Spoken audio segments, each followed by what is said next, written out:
International air travel in India explained who can fly abroad and where. But just before we continue, if you've not subscribed, please smash the button right there and click the bell icon for notification updates.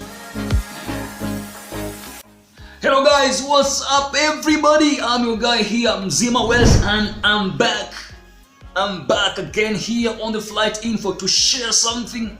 Today we're talking about Indian flights. In fact, everything you need to know about Indian flights. There have been questions about India to Johannesburg, India to Kenya, India to all over. So today I'm here to talk about 5 things you need to know. For example, who can fly abroad from India and where can you fly to from India?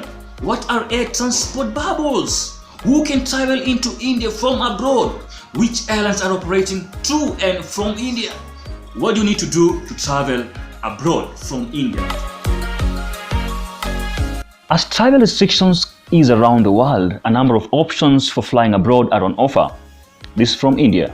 Which countries can one travel to from India, and who can fly to India? What are the conditions to follow?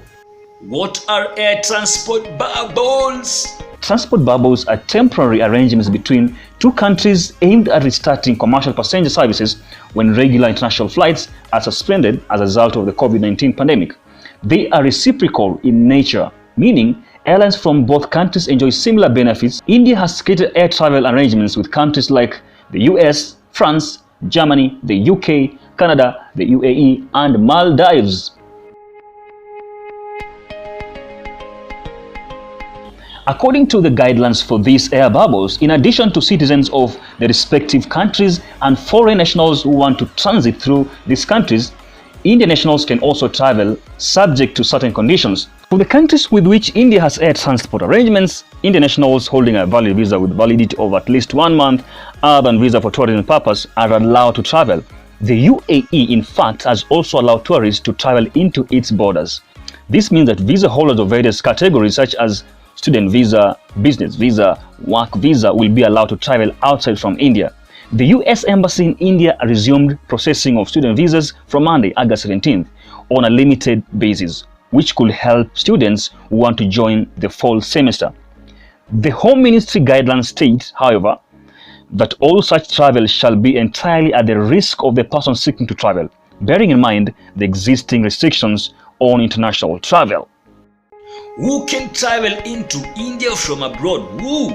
In addition to Indian nationals being allowed to travel on inbound flights operated by either Indian carriers or foreign carriers, certain categories of foreign nationals are also allowed to travel to India.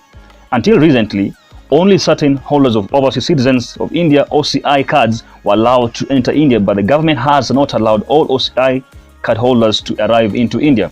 For other foreign nationals, the categories allowed to enter India include foreign businessmen coming to India on a business visa, other than on a B3 visa for sports, foreign healthcare professionals, health researchers, engineers, and technicians for technical work at Indian health sector facilities, including laboratories and factories subject to a letter of invitation from a recognized and registered healthcare facility, registered pharmaceutical company or accredited university in India, and foreign engineering, managerial, design, or other specialists traveling to India on behalf of foreign business entities located in India.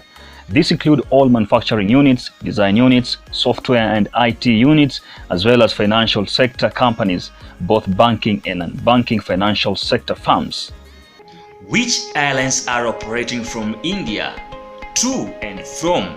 National carrier Air India is leading the way with flights from various stations in India such as Delhi, Mumbai, Ahmedabad, Bengaluru, Hyderabad, Kochi, Amritsar, and Thiruvananthapuram to destinations like London, Birmingham, Frankfurt, Paris, Newark, San Francisco, Chicago, and Washington, D.C.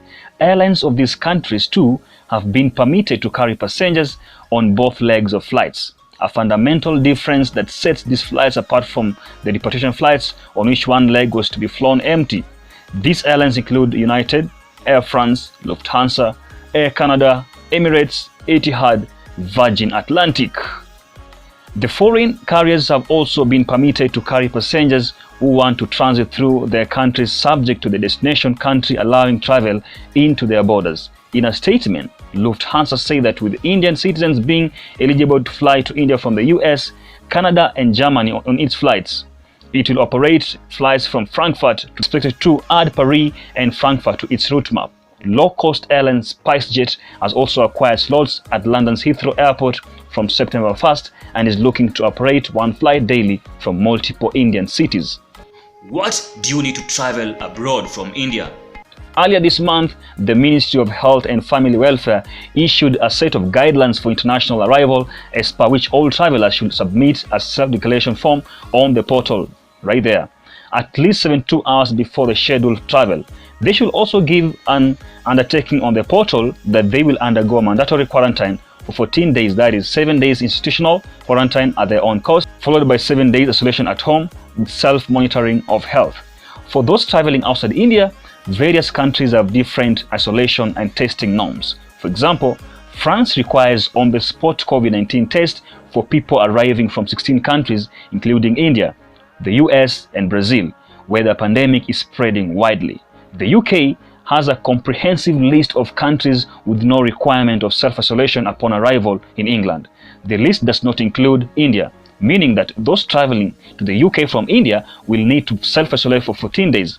For the UAE, according to Air India Express, passengers traveling to the West Asian country will need a prior approval from its Federal Authority for Identity and Citizenship.